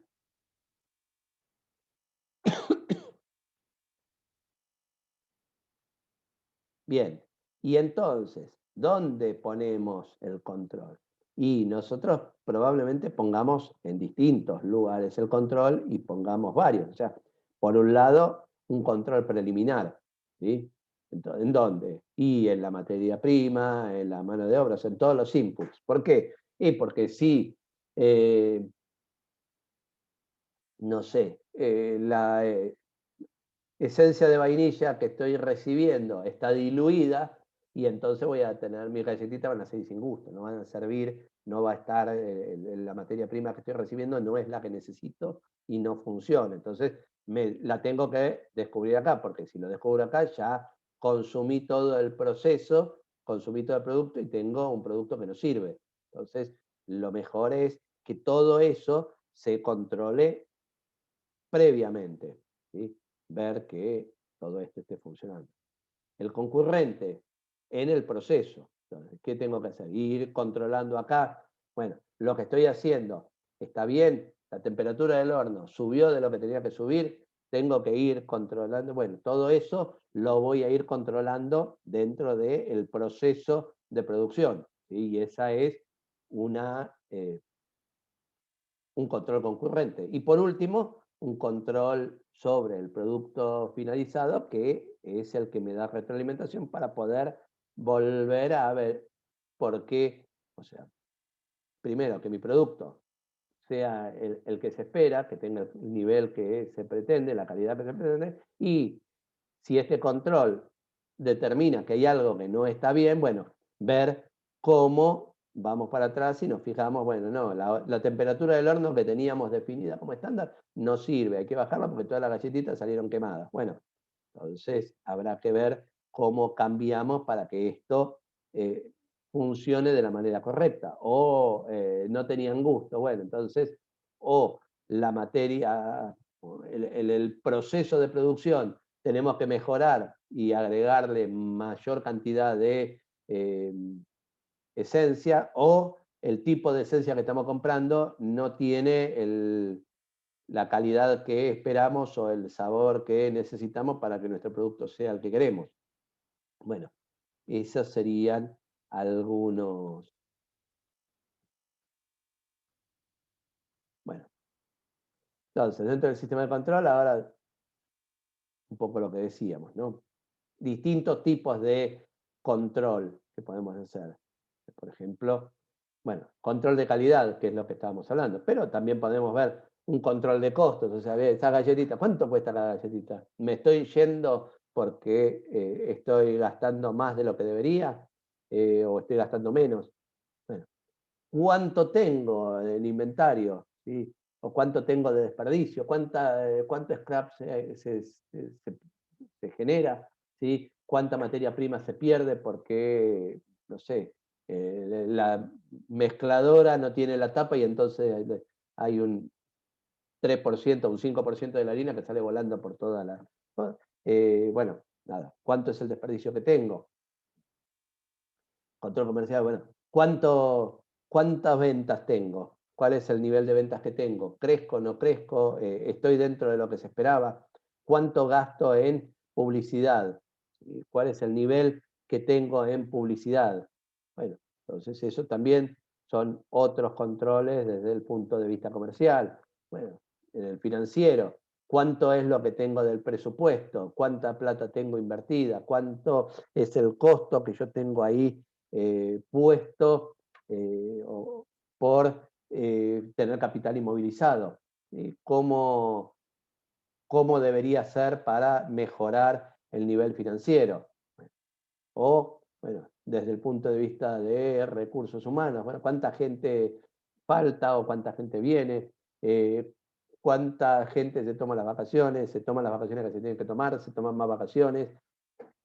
¿Se toman menos? ¿Sí? O mis sueldos están por encima de la media, están por debajo de la media, son competitivos, no son competitivos. Bueno, todos esos son controles que también se pueden hacer.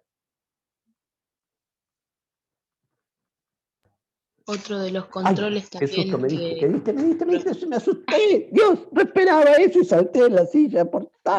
Listo, sí, perdón. Sí, Otro de los controles que yo veía cuando trabajé en Arcor fue que medían, por ejemplo, cuando se lastimaban o algún accidente. Si no había accidentes semanales, la línea tenía un premio. Como Sí, que bueno, incentivaban a que se... y no es un tema menor, justamente son temas importantes, ¿no? O sea, porque los accidentes son gente lastimada generalmente. Entonces, sí, hay una cantidad importante de temas, o sea, de controles que se pueden hacer o de cuidados que se pueden hacer dentro de la organización y llevar adelante justamente esos controles para que eso no pase. Bien, yo venía muy embalado, pero ya estamos llegando a la hora de cierre, con lo cual voy a cortar acá y esto que nos queda, que es un poquitito, lo cerramos el viernes que viene. Preguntas.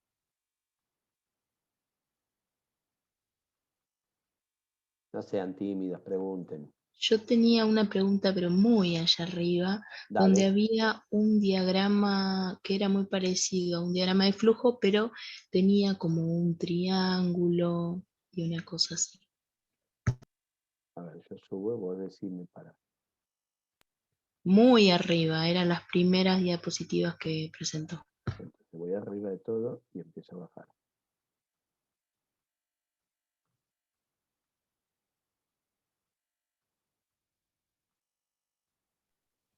Esa que pasa. Está más arriba. La 7 creo que dice compañero. ¿Esta? Esa. Sí, ese es el sistema de estructura, ¿vale? Este es un diagrama de flujo, o sea, pero es la estructura de la organización, o sea, cómo... ¿Se acuerdan que nosotros hablamos de la estructura de cuando empezamos en la unidad 2 y 3, cuando hablábamos de las organizaciones, que hablábamos de la estructura, la definición de las tareas, cómo eran el flujo de trabajo, quién llevaba adelante cada tarea, cómo se dividían las áreas, las actividades, cuál era la autoridad, o sea, esto lo que plantea... Pero ¿qué diferencia tiene eso de un diagrama de flujo? No, este es un diagrama de flujo, me parece, o sea, no llego a ver, espera que voy a ponerle zoom, pero sí, sí. Pero me parece Porque un que es diagrama... más, esto es básicamente un tema de tipo de ilustrativo, no hace, o sea, no es el... Esto es un diagrama, sí, ¿ves? Define el estudio inicial y original de simulación, calidad del estudio, define variables discretas, defina variables continuas, bla, bla, bla. Ah, o sea que Define es restricciones una flexibles. clase de diagrama. Sí, pero es un dibujito para que quede más lindo y no quede todo texto. Olvídate, no es que Ah. acá está el secreto de la vida eterna, no. Es No, simplemente, yo o porque sea, por cuando ahí hablas si de la me piden hacer estructura, una estructura, hacerla de esa forma y no hacerla no, pero ves que como acá te habla diagrama, de digamos. flujos de trabajo, o sea, el sistema estructural no es el organigrama, o sea, no es la estructura, es todo lo que está dentro de la estructura. Ves que también tenés procedimientos, tenés reglas, tenés flujo de información, o sea, todo esto hace a la estructura de la organización, ¿sí? O sea, el sistema estructural trabaja con todo lo que es la estructura, ¿sí? Es un enfoque distinto de lo mismo que vimos antes, ¿sí? Es la misma organización mirada con otros anteojos. ¿Está? Ok. Bien. Yo preguntaba porque para el sistema informático, por ejemplo, cada forma que tiene el diagrama tiene un porqué. Por ejemplo, si es rectángulo, si es cuadrado, Sí, tiene sí, un sí. porqué para la No, por informática, por eso supuesto. pensé. Sí, sí, sí. Y este diagrama tiene un porqué, o sea, es un diagrama de flujo, ¿sí? Que tiene una estructura. ¿Estamos de acuerdo? Lo que digo es un ejemplo dentro de lo que es el sistema estructural. Podría haber puesto un organigrama, podría haber puesto un DFD, podría haber puesto otro diagrama. Simplemente hay un diagrama. Nada, pero sí, es un diagrama de flujo de información. ¿Ves que es una de las características de la estructura, del sistema estructural? ¿Sí? Ok, profe, gracias. De nada.